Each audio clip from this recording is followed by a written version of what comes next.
Bismillahirrahmanirrahim. Assalamu alaikum. Poetry 1, course code 403, lecture 25. In earlier lectures, we have discussed John Donne. John Donne is the most representative of all the metaphysical poets. We discussed some of his characteristics of his poetry. We discussed his biography, and then in the previous lecture, we analyzed some of his love songs: Go and Catch a Falling Star, Love's Alchemy, The Sun Rising, A Valediction of Weeping. And in all these love songs, we analyzed the different characteristics of the metaphysical poetry. For example, in one of the basic characteristic was the use of conceits, was the use of far-fetched ideas. ऐसे ideas, ऐसे comparisons जो कि आम तौर पर relevant नहीं लगते हैं. Metaphysical poets, particularly John Donne, used all these comparisons in his poetry. So his poetry was not concerned only with the comparison of similar things. जो similar thing है उस तरह के comparison, similes और metaphors तो हर writer use करता है. वो comparisons तो even हम अपनी आम life में use करते हैं. But something prominent about metaphysical poets was that they used comparisons that were unconventional. ऐसे comparisons उन्होंने use किए हैं जो कि apparently similar नहीं नजर आते थे, लेकिन on the basis of reason, on the basis of logic, they used them. और रीजनिंग की बेसिस पे, लॉजिक की बेसिस पे जब हम उसमें लॉजिक निकालते हैं तो definitely they have some relation, some deep, in the deeper sense there is some relation, but in that case the use of emotions and feelings that lessens. For example, in John Donne's poetry, he compares, he brings in comparisons and imagery from different fields like mathematics and philosophy. It is usually felt that mathematics and medicine and philosophy, these have got nothing to do with human emotions and feelings. But metaphysical poets used imagery from all these various fields. Let's have a little recap of all these poems as we have discussed them from the perspective of metaphysical poetry. In the poem Go and Catch a Falling Star, the poet discusses the impossibility of getting or finding a true or finding a faithful and beautiful woman, and this task he compares with a number of impossible things.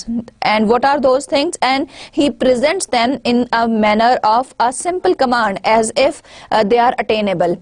वो जो impossible काम है, वो जो नामुमकिनात हैं, जैसे कि go and catch a falling star, the very first title suggest the impossibility of the task. लेकिन इस तरीके से उसको कहा गया है, इतने लाइट मैनर में, using the imperative structure of the sentence. हमें ऐसा लगता है फर्स्ट इंस्टेंस में कि जैसे ये तो कोई ऐसी बात है जैसे किसी को कहा जाए कि मेरे लिए पानी ला दो या मुझे दरवाजा बंद कर दो, so bring a glass of water और ओपन द डोर और close the window. So these are the types of imperative sentences that are usually used.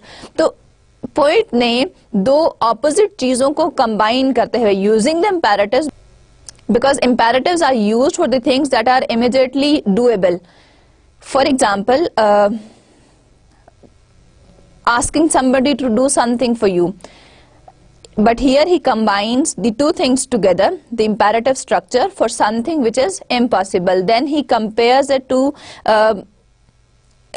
getting a child with a mandate root. Further, he mentions a number of other things, and then he says that even if somebody spends the whole life and by the end that person would not be able to find a true and faithful woman, and then he says that even if he puts a condition that even if you find one, by the time he says that you have to report it to me, the poet says that you have to report it to me, you have to tell me about that. But then he refuses the idea. He says that I will not go and see her even if she is present next door, because by the time I will go to that place, I will go next door, or by the time you will write a letter to me telling me about finding a faithful and beautiful woman, she will have turned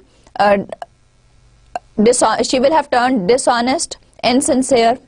Similarly, in the second poem, Love's Alchemy, the poet tries to unravel the mystery of true love, and he compares it to the task of the alchemists. That's why even from the title we get to know love's alchemy, that he wants to find out the hidden mystery of true love, and he is of the point of view that true love does not exist in this world.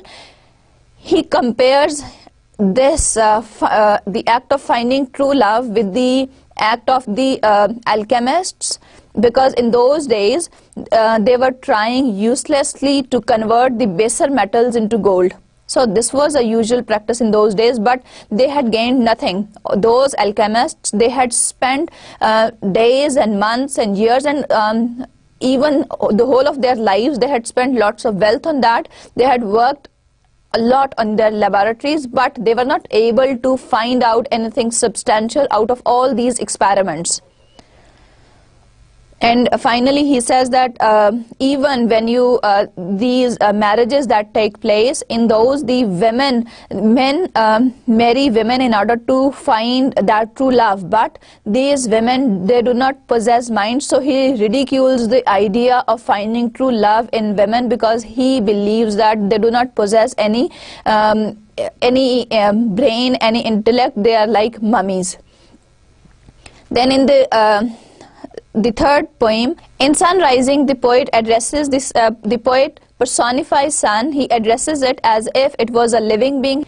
He asks the sun to go and to wake up the schoolboys who are getting late for the school. He asks the sun to go and ask the laborers, the workers, the ants who are famous for their hard work, because they start work early in the morning and they have to keep on working till the night. He says that, and in comparison to this, he says that lovers have no season, no climate, no they are not bound by time, because these are the rags of time. He calls them rags of time. He says that they are not concerned with this. And then he compares his beloved with the treasures of the world, and he compares himself with all the kings of the world.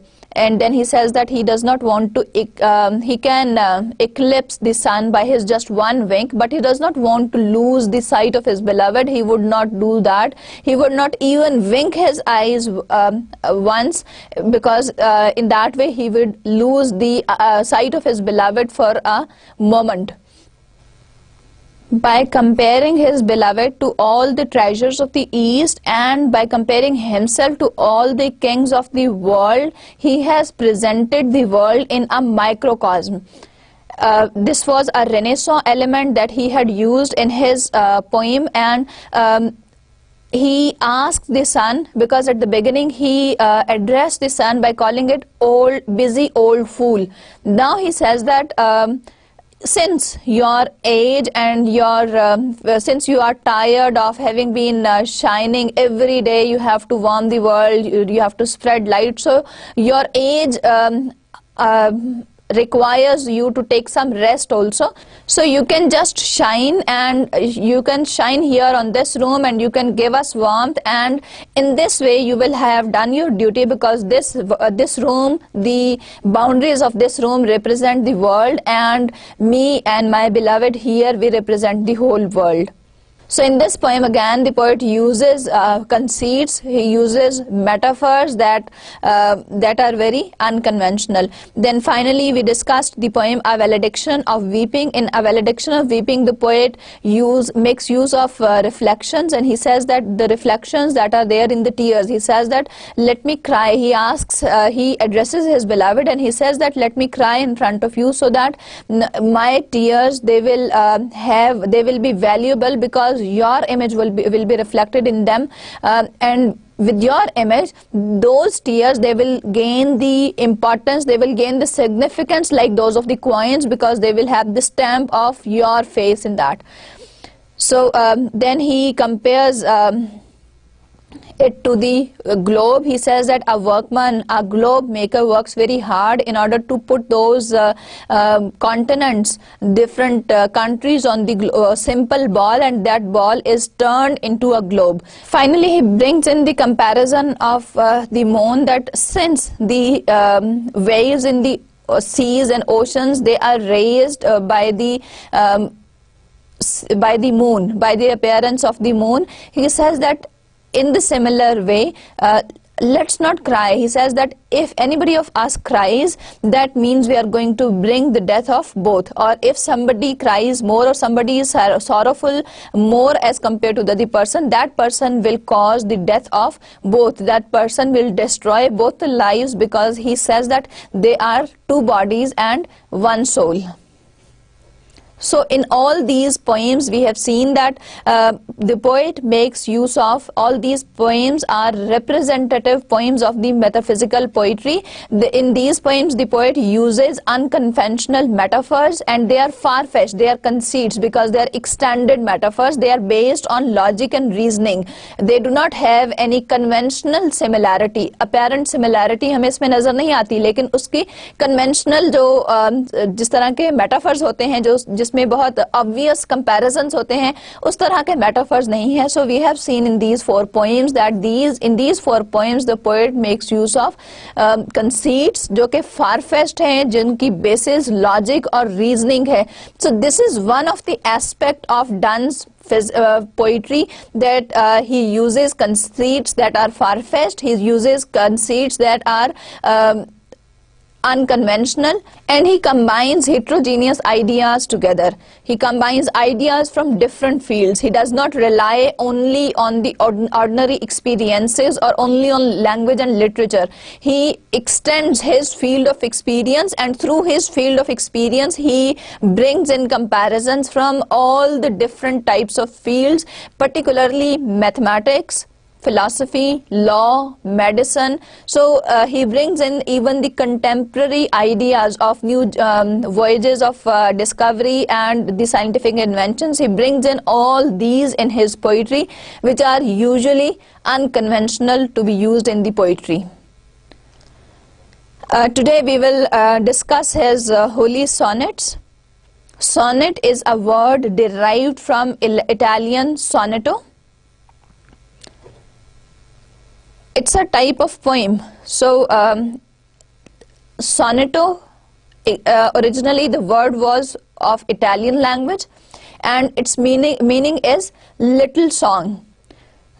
If we want to describe, or if we want to define the word sonnet in English, it is a poem that is written in a specific format. Specific format refers to the number of syllables in the lines. It refers to the rhyme scheme to be used in the lines. It is a short poem. It consists of 14 lines, and it follows a particular rhyme scheme. It is written usually in iambic pentameter. We discussed iambic pentameter earlier also, that it is the sequence of stressed and unstressed syllables, and there a pentameter refers to 5 feet, that there in every feet there are 2 syllables. So in iambic pentameter there are 10 syllables in a line, or we can say there are 5 feet. In those 5 out of these 5 feet, 1 syllable is stressed and the other is unstressed. If we talk in terms of syllables, there are 10 syllables in iambic pentameter. And if we divide these lines into quatrains, there are 4 quatrains. The first quatrain consists of 4 lines, second again of 4 lines, third quatrain again of 4 lines, and the last quatrain consists of 2 lines. So the word sonnet is originally derived from the Italian language. In Italian the word was sonetto, which meant a little song. And when it came to English, it started to be written as sonnet. The final O was probably dropped and it became sonnet. And if we want to define it, we will say it is a short poem which is written in a specific format. It consists of 14 lines, and there is a particular rhyme scheme which is followed in sonnet. It is written in iambic pentameter. That means every line consists of 5 feet, in which 1 syllable is stressed and the other is unstressed.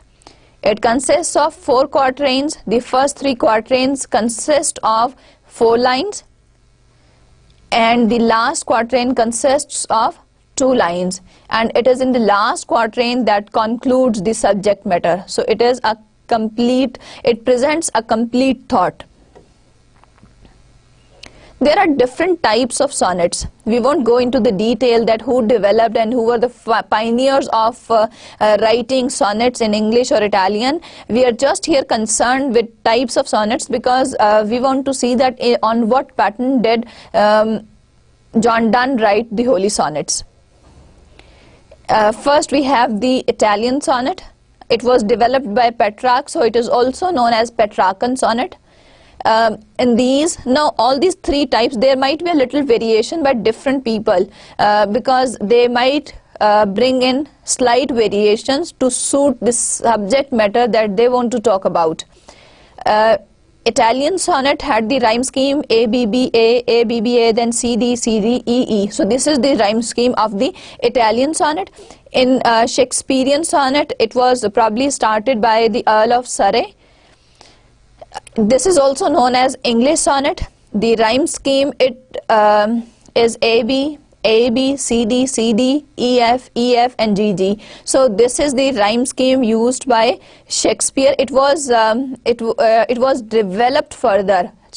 Shakespeare was not the pioneer of using, he was not the first person to start writing the sonnets. There were others also who were writing sonnets, but during Shakespeare's time, he perfected the art of writing sonnets. So this is the reason it is named after his name as Shakespearean sonnet. Earlier, since Petrarch was an important Italian writer and he developed it, he flourished the art of writing sonnets, so it is named after him, Petrarchan sonnets. Finally, we have the third category of sonnet, Spenserian sonnet.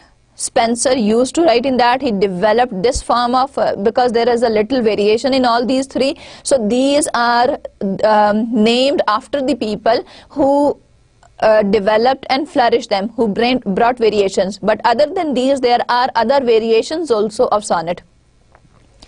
The Spenserian sonnet consisted of the rhyme scheme AB, BC, CD, and EE. So this is the rhyme scheme used by Spenser in his sonnets. हमें इन तमाम sonnets में जो एक basic या एक जो मुश्तरक बात है, all of them they consist of 14 lines, उनमें 14 लाइनें हैं, उसमें 3 क्वार्टरेन्स एंड अ कपलेट है, या फिर इस तरह से कहा जा सकता है कि एक ऑक्टेव और एक सेस्टे है. Octave consists of 8 lines and the sestet consist of 6 lines.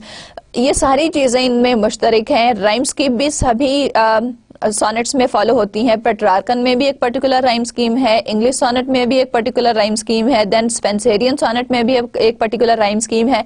But the difference is in the patterns के वो जो उसमें स्लाइट वेरिएशंस आ रही हैं. And it is usually written in iambic pentameter, लेकिन ये ज़रूरी नहीं है कि उसमें हमेशा जो है वो आयाम्बिक पेंटामीटर ही हो. Sometimes the writer had used hexameter also, उसमें 12 सिलेबल भी उन्होंने यूज़ किए. So it depends, they might vary. Some of the writers they had varied the syllables according to the requirement of their subject matter. So variations are there, but these are the 3 major types and the metre of these 3 major types is iambic pentameter, कि उसमें 5 feet होते हैं, unstressed followed by a stressed syllable. The parts of a sonnet, there are 2 parts of the sonnet, octave and seste. These are the literary terms for referring to the 2 parts of the sonnet. The octave consists of the first 8 lines and the seste consists of the final 6 lines. So 8 and 6, it makes it in total 14 lines. So a sonnet consists of 14 lines. एक sonnet में 14 लाइनें होती हैं, जिसमें से 8 lines को, पहली 8 lines को ऑक्टेव कहा जाता है और आखिरी 6 लाइनों को जो है, या उसके बाद की 6 लाइनों को जो है वो सेस्टे कहा जाता है. ऑक्टेव में यूजुअली कोई प्रॉब्लम, कोई कॉन्फ्लिक्ट इंट्रोड्यूस कराया जाता है या कोई क्वेश्चन पूछा जाता है. In sestet we have the resolution and the conclusion. Typically the last 2 lines of sestet, जो कि लास्ट क्वार्टरेन जिसको कहा जाएगा, या आखिरी 2 लाइनें हैं, they are very important because they conclude, they give a ray of hope. उसमें एक कंक्लूडिंग एलिमेंट है.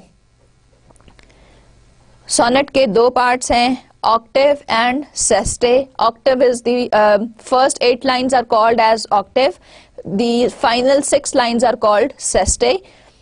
Octave में कोई प्रॉब्लम, कॉन्फ्लिक्ट या क्वेश्चन पूछा जाता है और उसका सोल्यूशन या उसकी रेजोल्यूशन या उसका कंक्लूजन जो है वो सेस्टे में पोइट बताता है. Particularly the last two lines, आखिरी दो लाइंस बहुत इंपॉर्टेंट हैं because these two lines they sum up the whole of the sonnet. वो उसको कंक्लूजन देता है, वो इसका क्लाइमैक्स है.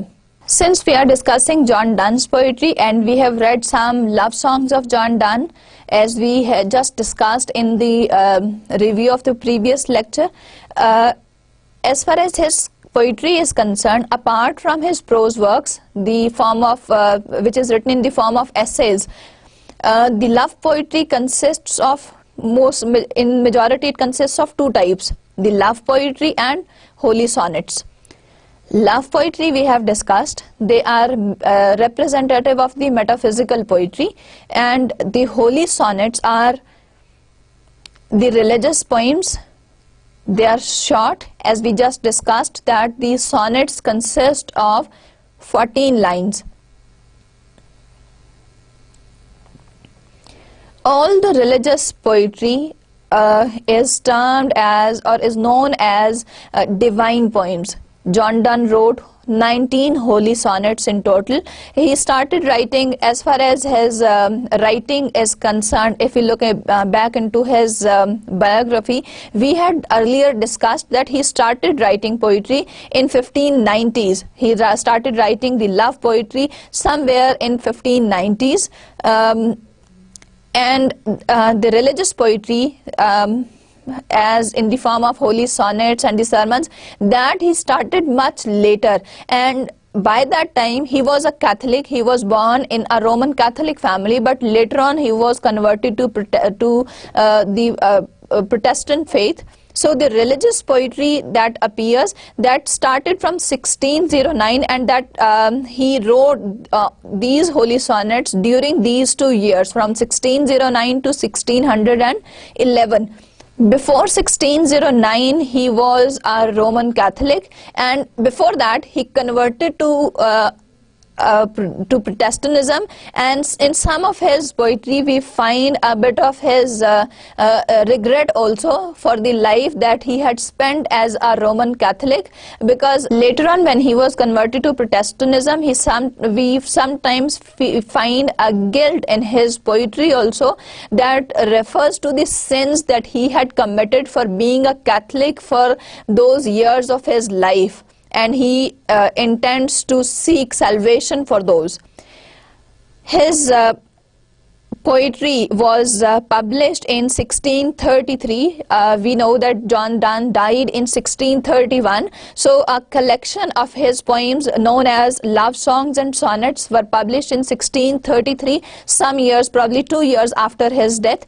So these holy sonnets, they were written in 1609 to 1611, and the love poetry was written before that, but they were collectively published by the name Love Songs and Sonnets in 1633, after probably 2 years of his death. As far as his holy sonnets are concerned, they are dramatic in tone. It seems that John Donne used to read aloud these poems to his audience, to his listeners. So we find argumentative tone in his holy sonnets. It seems that he used to read them aloud, and when you address somebody verbally, then you have to be more argumentative in order to convince the person of your point of view. So another point of view about his holy sonnets is that these sonnets may or may not be biographical in nature. We find but definitely John Donne must have thought about the religious orders and the religious laws and principles, being a Roman Catholic and being a Protestant also. So these holy sonnets, they reflect his contemplation on religious convictions and the types of themes generally that we find: divine judgment, divine love, and modest penance in his holy sonnets. We have already analyzed John Donne's love songs, if we make a little comparison of the two, in holy sonnets and the love songs, we usually find a speaker who is addressing somebody. In the love songs, the speaker has got the enthusiasm, the fervor, the emotions. The speaker is witty and is compassionate also. On the other hand, the speaker of the holy sonnets is personal, is passionate, is forceful and assertive, but at the same time this speaker is fearful and apprehensive of the sins that he had committed throughout his life. So there is a little difference of the tone, and in the holy sonnets these are more argumentative in nature as compared to the love songs.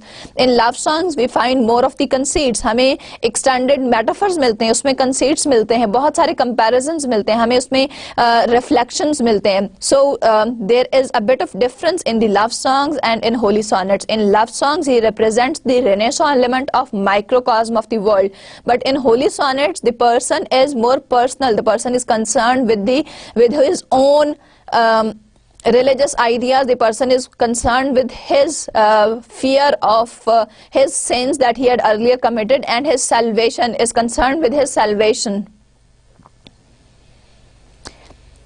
Setting and character in holy sonnets, as far as the setting and characters are concerned, usually there is no specific place. It is a moment in the person's life, in the speaker's life, and that moment is significant. That moment is very important to the speaker. The person is fearful sometimes, the person, whatever the feeling that comes over on this, so that is a moment in the person's life. We do not find any particular setting in the holy sonnets. On the other hand, if we talk about the characters, the speaker of holy sonnet often addresses God, angels, Christ, death, and sometimes his own soul.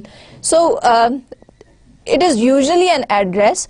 This speaker addresses one of these characters.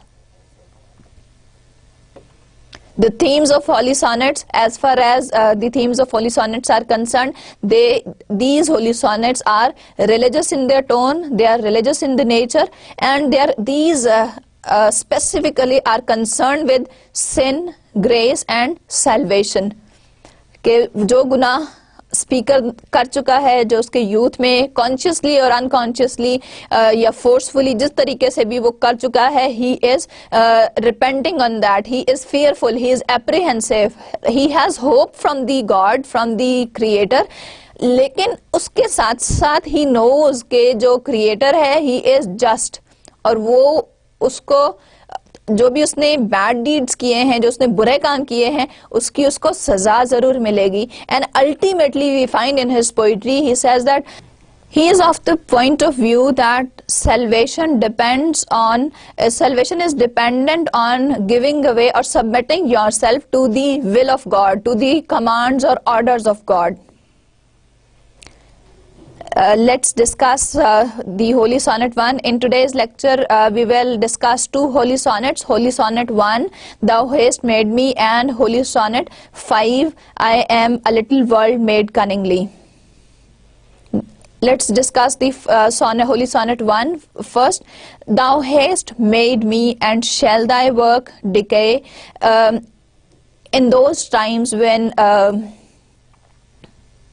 John Donne was writing, thou or thy was used instead of you, and even now if we look at the religious books, probably you was also in use along with thou and thy.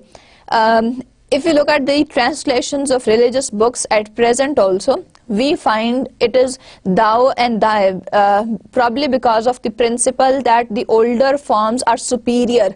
तो इसलिए हम जब भी creator की या God की बात करते हैं तो रिलीजियस बुक्स की जो ट्रांसलेशंस हैं हमें उसमें अभी भी दाओ और दाए का यूज मिलता है इंस्टेड ऑफ यू, क्योंकि यू तो हम किसी के लिए भी यूज करते हैं, छोटे बच्चे के लिए भी, बड़े के लिए भी, किसी को डिसरिस्पेक्टफुल हो किसी के लिए, उसके लिए भी हम यू यूज करते हैं. So we usually find thou and thy for referring to God, but in older times thou was equally used for you also.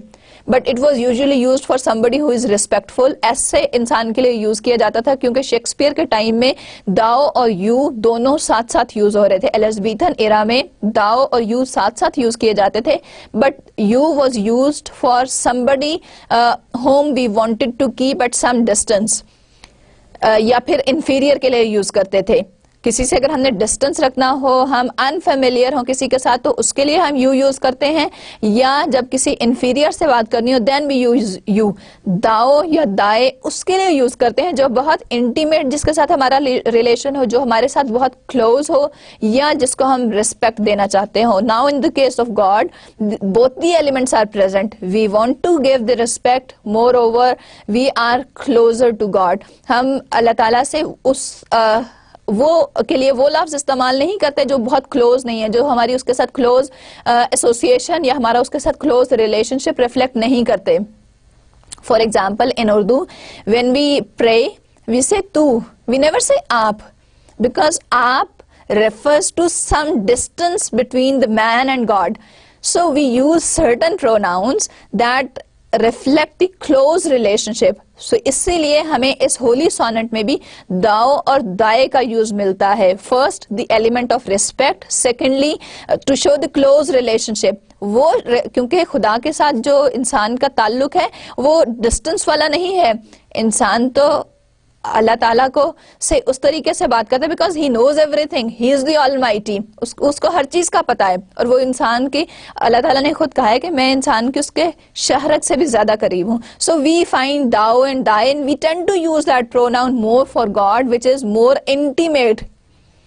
Thou hast made me, and shall thy work decay? Haste here refers to have. The speaker, from these words thou and thy, we understand, we come to know. And moreover, even the theme of the line that thou hast made me.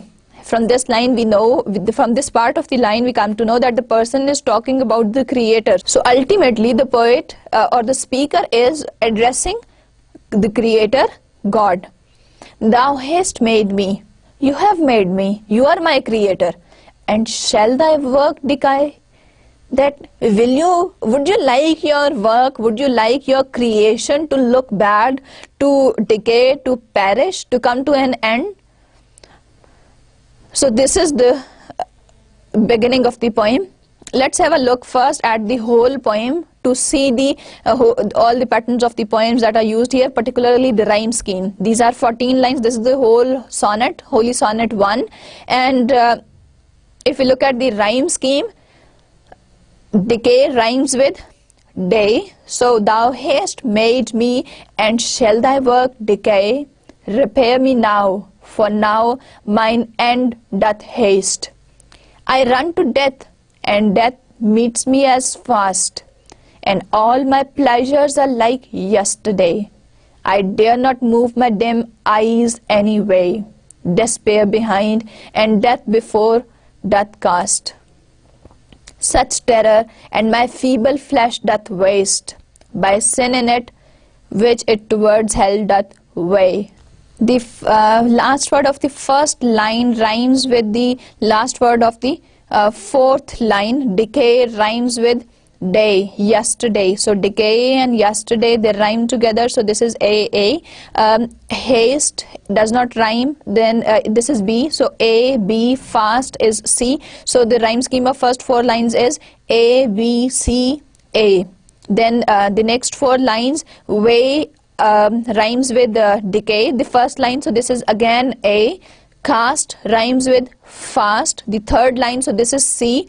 So the rhyme scheme of these 2 lines, A, C. Then haste and waste, they rhyme together. So this is B again. Then way and yesterday and decay, these all words rhyme together. So this is once again A. So the rhyme scheme of the first 2 quatrains will be A, B, C, A, C, B, A. Then only thou art above and towards thee. Thee is D. Then again does not rhyme with any word before. So this is E. Me and D, they rhyme together. So this is again D. Again rhymes with sustain. So this is E. art and heart, they rhyme together, so this is FF. So if we look at the rhyme scheme of the poem, we see that it's A, B, C, A, C, B, A, D, E, D, E, F, F. It consists of 14 lines, and these 14 lines can be divided into 3 quatrains and a couplet. These 3 quatrains consist of 4 lines each, and the final couplet consists of 2 lines that rhyme together. It is a mixture of, or the rhyme scheme which is used here, it is a mixture of the Petrarchan and the Shakespearean sonnet.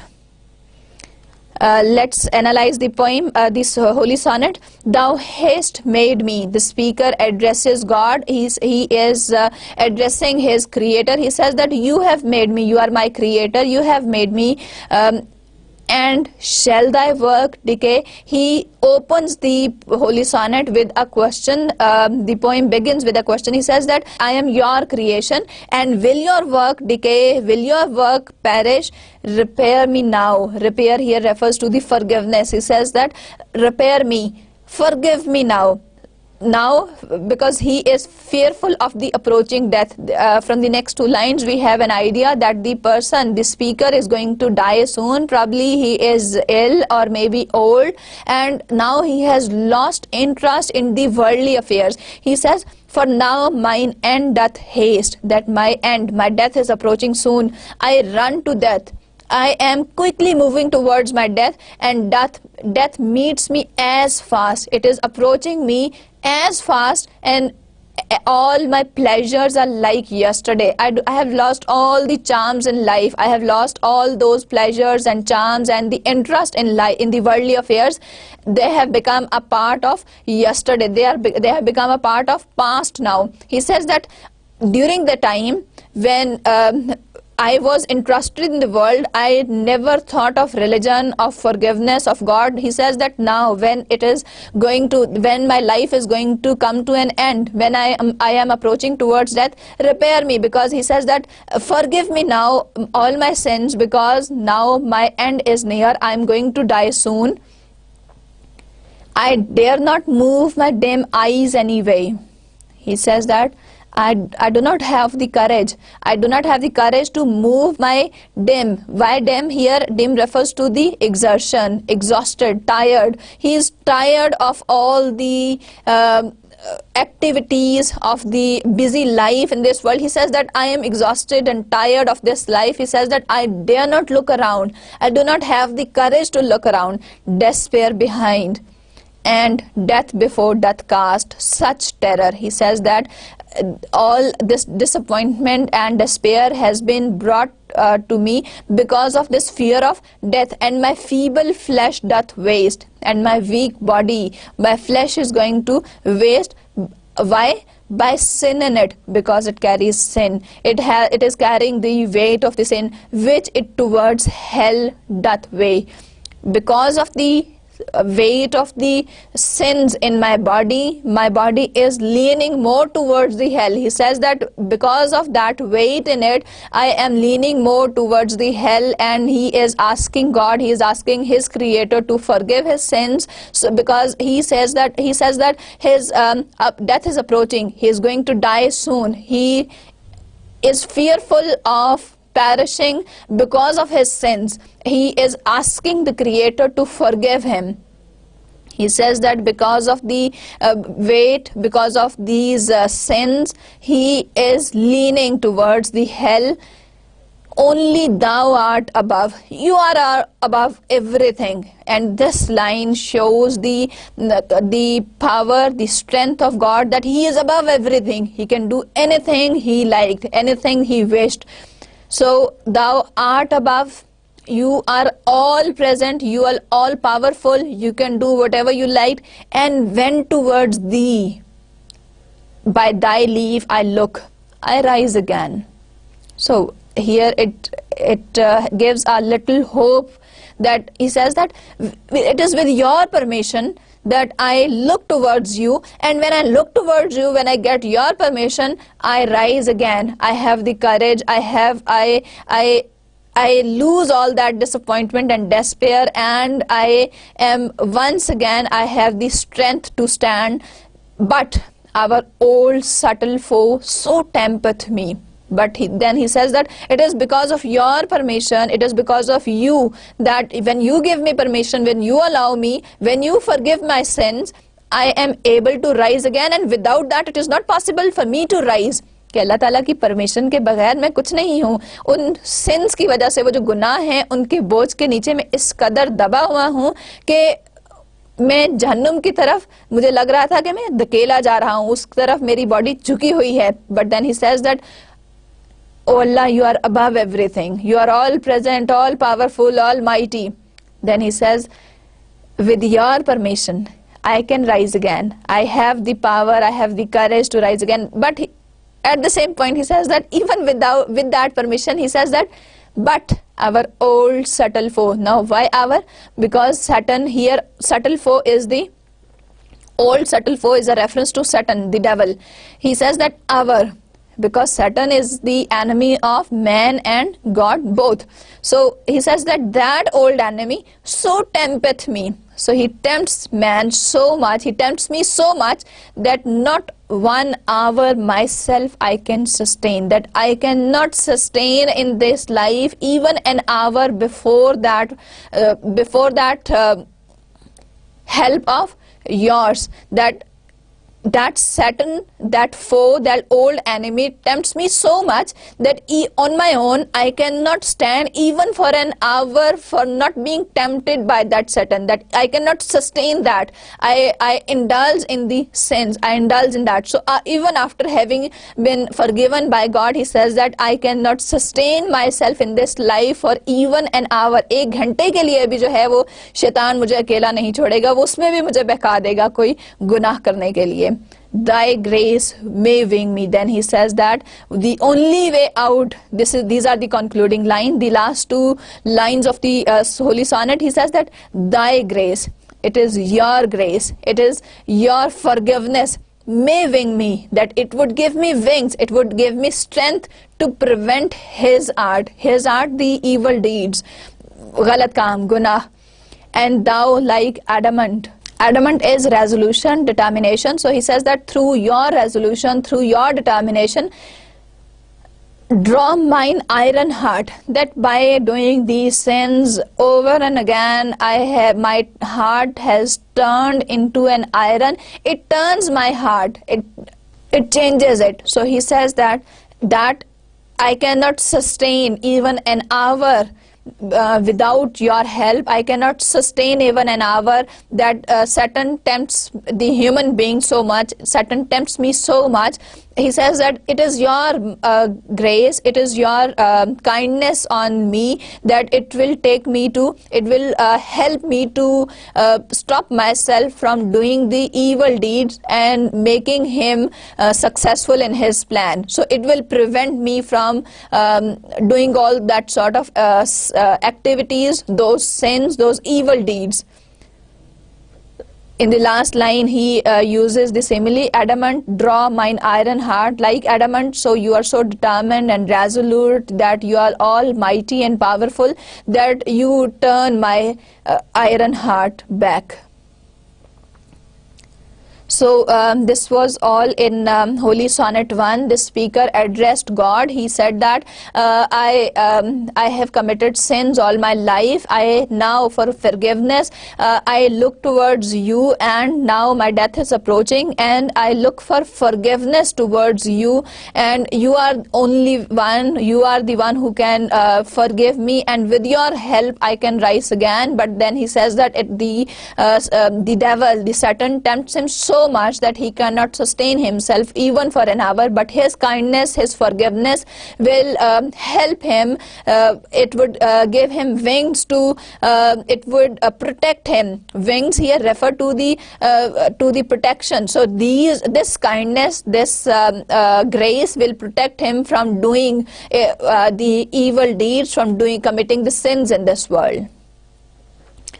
Next we move on to the Holy Sonnet 5. I am a little world made cunningly. this sonnet is religious, once again religious in nature, and it has the duality of sin and purity. So we find the two opposite extremes, the doctrine of dualism in this holy sonnet. First, let's have a look at the holy sonnet, particularly the rhyme scheme. I am a little world made cunningly. So I am a little world, the speaker is talking about himself, of elements and an angelic spirit. So he's talking about, he is addressing his own self. But black sin hath betrayed to endless night my world's both parts, and oh, both parts must die. You which beyond that heaven which was most high have found new spheres and of new land can write. Pour new seas in mine eyes, that so I might drown my world with my weeping earnestly, or wash it if it must be drowned no more, but oh, it must be burnt, alas the fire of lust and envy, burnt it heretofore, and made it fouler. Let their flames retire, and burn me, O Lord, with a fiery zeal of thee and thy house, which doth in eating heal. The last word of the first line is cunningly. It's A. Sprite rhymes with the night, so this is B. Then the last word of the fourth line, die, it does not with any word before, so it is D. High and die, they rhyme together, so this is D. Then right and night, they rhyme together, so right is again B. Then the next line, might and right, the previous line they rhyme together, once again this is B. Earnestly, the first line of the last word of the first line, earnestly and cunningly, Lee and Lee, in these two words they rhyme together, so this is A and A. A is first line and A in the 8th line also. So the rhyme scheme of first 8 lines becomes A, B, B, C, C, B, B, A. Now the rhyme scheme of the next 4 lines, line 9 ends with the word more. It does not rhyme with any word before. The next word is fire, does not rhyme with any word before, so this is D, E, and heretofore. So heretofore and more, for and more, they rhyme together, so this is D, D. Fire and retire, they rhyme together, so this is E. Zeal and heal, they rhyme together, so the last 2 lines they rhyme together, so zeal and heal, this is F. So as far as the whole poem is concerned, this holy sonnet consists of 14 lines. It is a mixture of Petrarchan and Shakespearean sonnet. It consists of 3 quatrains and a couplet. The 3 quatrains consists of 4 lines each. The couplet consists of 2 lines that rhyme together. The rhyme scheme of the whole sonnet is A, B, B, C, C, B, B, A, D, E, D, E, F. So this is the rhyme scheme of the holy sonnet 5. I am a little world made cunningly.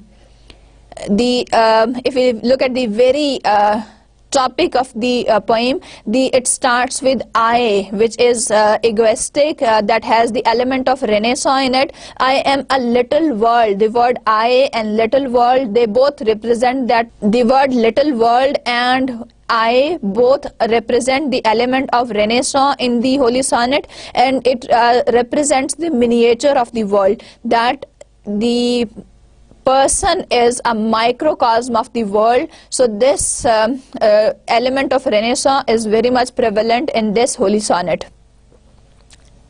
Let's analyze the poem. I am a little world made cunningly. He says that of elements and an angelic sprite. He says that I am a little world. So human being has been presented, a man has been presented as a microcosm. The person is talking about himself. So he says that I am made up of the elements, and these elements, they consist of the angelic spirit. I am made of the angelic spirit, but black sin hath betrayed to endless night. So it has been made of the angelic spirit that was as bright, that was as pure as the day, but the black sin, black sin, so it refers to the sins. The bad things are always presented by the black color. So sin is already a negative word, but the idea has been reinforced by using the word black also. But since it is evil को हमेशा black color से associate किया जाता है. So न सिर्फ word sin, बल्कि sin के साथ it is over that it is black also. So he is reinforcing the idea of sin. So the sin, that black sin, so those sins, they have betrayed, they have betrayed to endless night. They have converted his spirit, which was angelic once, which was as pure as the day, and these sins, they have converted it to the endless night. They have converted it to the life of a sinner, and ultimately, definitely, it has become the like a night which is endless, which is unending, which will continue forever. My world's both parts. Both parts here in this sonnet, Donne uses the doctrine of duality. First, he uses the composition of his body. He says that my soul was made up of the angelic spirit. By my sins have converted it into an endless night. So, angel and sin, angelic and sin, two contrasts are used. Then day and night, again two contrasts are used. So he uses the doctrine of duality because it is usually believed that the true reality consists of two phases. उसके दो phases हैं. एक phase में जो है वो positive aspect है, और दूसरे phase में उसी चीज का extreme negative phase है, negative effect है. So he says that my world's both parts, both these parts, and oh, both parts must die. So he says that my world has both parts, and both these parts, they must die, they must perish. He says that because of these sins, because of these unending misery that my sins have created, my angelic spirit is also going to die, is also going to suffer because of these sins. You which beyond that heaven which was most high have found new spheres. New spheres, once again here it is the element of the humanism, the new discoveries and new lands that were discovered. And of new land can write. He says he is addressing God. He says that who have found the new spheres, who have discovered the new, who have made the people discover the new worlds, poured new seas in mine eyes, and so I might drown my world with my weeping earnestly. He says that apparently it means that he says that give me those seas of tears in my eyes so that I can repent for my sins, I can cry for my sins honestly, very earnestly, so that I can drown in those tears, I can drown my world, the world of angelic spirit and sin both, because that is overshadowed by sin now. Pour new seas here, since he was converted, he was a Catholic, and it can be his baptism also. This might be a reference to baptism. And then it says, and so I might drown my world with my weeping earnestly. Weeping earnestly may be a reference to the communion, because in Christianity it is believed that, even in other religions, that when you acknowledge the communion of God, when you acknowledge his all powers and you repent for your sins, and you are ultimately forgiven by God, by the grace of God. So that belief is there, that we find that belief here, that give me that courage to cry for my sins, give me that spirit to cry for give me those tears so that I can honestly cry for my sins, and through that I would be able to drown my world, because he says that it is all filled with sins. I want to drown that world of sins with this weeping, or wash it if it must be drowned no more. He says that, or wash it. Now this wash it may be a reference to the rain, to the great rain that was once sent to the world in earlier times, when people, they had committed sins. There was a rain so that people could be purified of their sins, and ultimately they received death because of that great rain, because that great rain it washed away their sins. He says that send that rain, send that water so that I can wash my sins in that, but oh, it must be burnt. He says that no, if they cannot be washed, but it must be burnt. Alas, the fire of lust and envy burnt it theretofore. He says that अफसोस का मुकाम है कि he says that अगर उसको wash नहीं किया जा सकता तो उसको बर्न कर दिया जाए, उसको जलाकर खत्म कर दिया जाए. But then he says that the fire of envy and lust, those desires, they have already burned this. They have already burned my body. They have already burned my spirit and made it fouler. He says that these two sins, lust and envy, they have already converted his soul, his body into more bitter, into very foul, something very hateful, loathsome. Let their flames retire. Then he says that let the flames of those envy and lust, those desires be burnt, be finished. He want to get rid of the fire that was created by lust and envy in his body. He want to get rid of those feelings. He says that my body, my soul is already burned because of the feelings of lust and envy. He says that let those flames, let that fire be retired now. Usko khatam kar dena chahta hai. Let that be seized at this point. And burn me, O Lord. And he says, burn me, O Creator, O Lord, O Allah, burn me with a fiery zeal. Burn me with what? With that passion, with that compassion, with that intense feeling of what?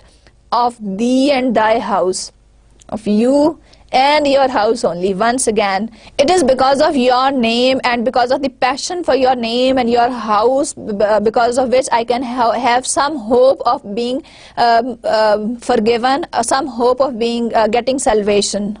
So if we review, have a review of lecture 25, today we discussed two of the holy sonnets. Holy sonnet 1, Thou hast made me, in which the speaker addressed God and he said that you are my creator, you have created me, and is it possible that your work can perish, your work can decay? He asks for forgiveness of God. He repents for his sins, and he asks for his kindness, for his mercy, and he says that it is only because of your help, because of he says that I cannot sustain my body even an hour without committing a sin, but it is possible only through your help, with your kindness, that I can prevent myself from committing sins in this world. Then we discussed Holy Sonnet 5, I am a little world made cunningly, in which the poet discusses, he says that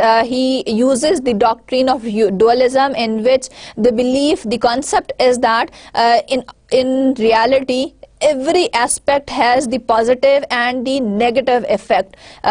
With sin there is purity, with the angelic there is sin, with the day there is night. So every aspect have two pictures. So here the poet says that it is finally he says that it is only with your kindness, it is only with your name, with the compassion and feeling of your name, that I can save myself, I can prevent myself from committing more sins. And it is only because of your name and your house that I can be forgiven, I can have the chance of being forgiven. In the next lecture we shall discuss the other two holy sonnets, if poisonous minerals and if that tree and death be not proud. Allah Hafiz.